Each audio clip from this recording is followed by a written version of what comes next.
اللہ رب العالمین کی آیات کو جھٹلاتے ہیں، آپ کو نہیں جھٹلاتے۔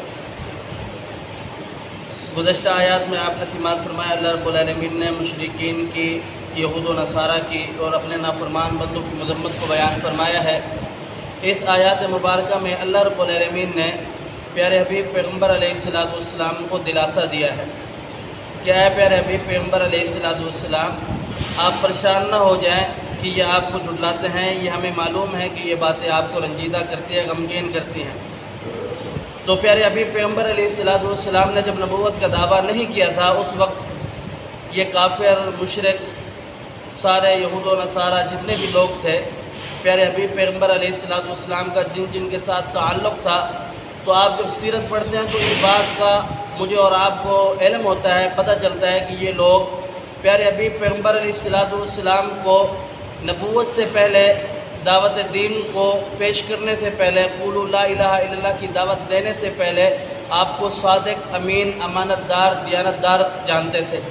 یہی وجہ ہے کہ جب رسول اللہ صلی اللہ علیہ وسلم نے کوہ طور پہاڑی پر کھڑے ہو کر کے سارے لوگوں سے پوچھا، جس میں اپنے بیگانے، دوست، دشمن سب موجود تھے، تو رسول اللہ صلی اللہ علیہ وسلم نے پوچھا کہ آپ نے مجھے کیسا پایا؟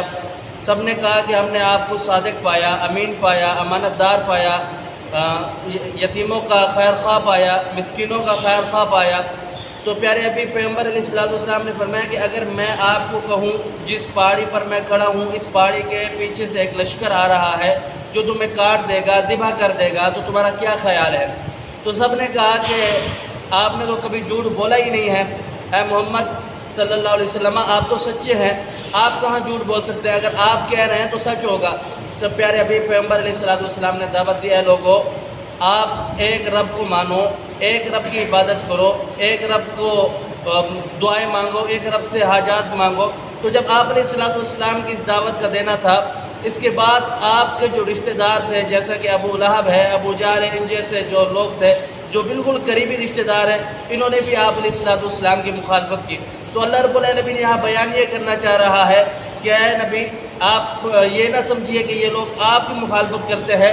جب آپ نے نبوت کا اعلان نہیں کیا تھا، اس وقت تو یہ آپ کو صادق امین جانتے تھے، لیکن آپ نے جب نبوت کا اعلان کیا، اللہ کی دعوت پیش کی، اس کے بعد یہ لوگ آپ کے مخالف ہو گئے۔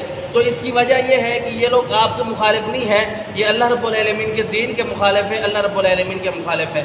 تو اللہ رب العالمین نے پیارے حبیب پیغمبر علیہ السلام کو اس کی تسلی دی کہ آپ پریشان نہ ہو جائیں۔